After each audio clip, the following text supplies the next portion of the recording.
Apa yang membedakan kitab Imamat dengan kitab-kitab lain yang ditulis oleh Musa khususnya? Pertama, kekudusan Tuhan dan umatnya harga mati. Artinya, karena Tuhan kita itu punya standar kehidupan yang kudus dan suci, maka kita pun pengikutnya, anaknya, juga harus mengikuti standarisasi yang telah Tuhan tentukan. Harus hidup dalam kekudusan dan kesucian. Dalam bahasa Ibraninya adalah kodesi. Karena kekudusan kita tidak memenuhi standar kekudusan Tuhan, artinya tidak sama. Ini yang jadi persoalan. Salah satu masalahnya apa? Banyak doa kita masih jauh dari pendengaran Tuhan. Masih banyak yang belum dijawab oleh Tuhan. Salahnya bukan karena Tuhan tuli, salahnya bukan karena Tuhan amnesia, salahnya diri kita sendiri. Karena waktu kita berdoa, juga kita tidak kudus hati, pikiran, dan perasaan kita. Selesai kita berdoa, saat menanti doa, kita tidak mau hidup dalam kekudusan, tapi kita mulai nggak sabar menanti untuk hidup dalam kekudusan. Langsung loncat kita hidup di dalam kekudusan. Maka seringkali saya katakan, yang menghalangi berkat Tuhan itu bukan Tuhan, Bapak Ibu. Kita yang menghambat, yang memperlambat Tuhan, tangan Tuhan bekerja.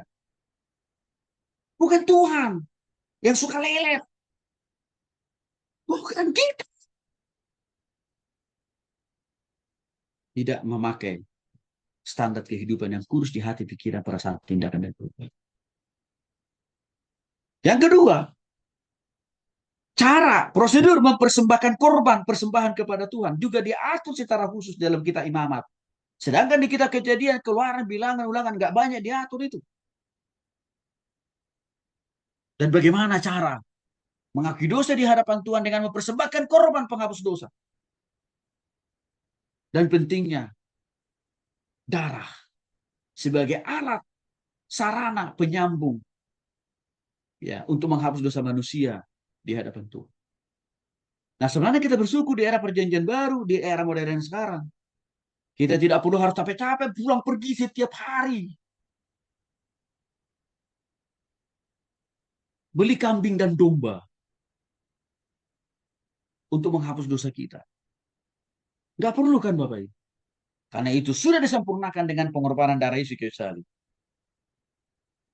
Harusnya kita di zaman sekarang lebih mudah dengan jalan yang diberikan Tuhan mengaku dosa kita di hadapan Tuhan. Kapanpun, dimanapun.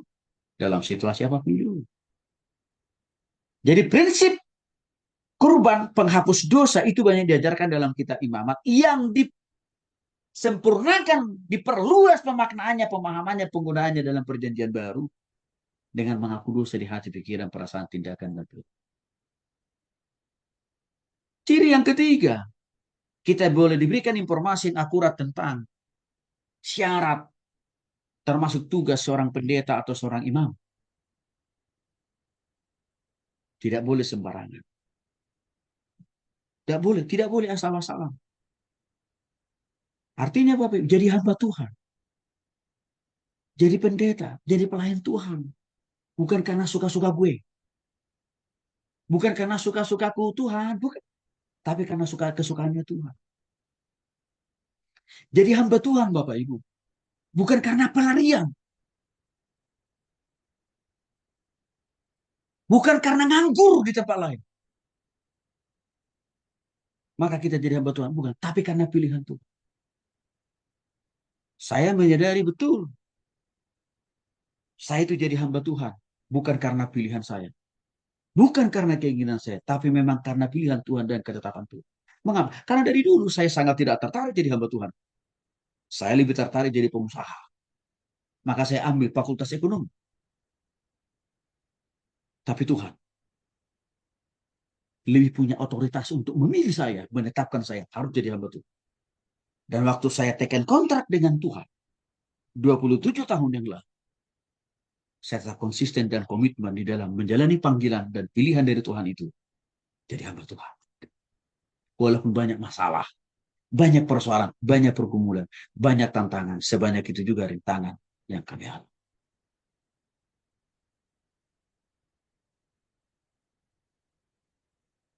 Jadi hamba Tuhan Bapak Ibu, jadi pelayan Tuhan,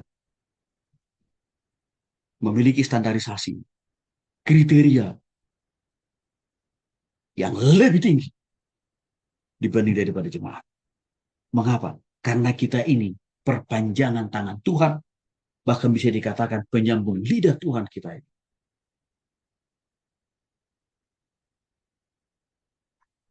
Maka untuk itu kita harus menyesuaikan dengan karakter Kristus. Hal yang lain yang menjadi ciri khas kita imamat adalah peraturan. Menjaga kemurnian, kekudusan, dan kesucian dari berbagai sakit penyakit, dan juga menjaga kekudusan dan kesucian secara karakter, pola pikir, dan totalitas hidup. Menjaga kekudusan dan kesucian tidak hanya di hari Minggu, tidak hanya pada waktu kita khotbah jadi WL sehingga pembicaraan, enggak Bapak Ibu, tapi harus setiap saat, setiap waktu, di setiap ruang waktu dan tempat. Itu yang membedakan isi kita imamat dengan kitab yang baik. Kita imamat juga banyak menyinggung tentang hukum atau sanksi,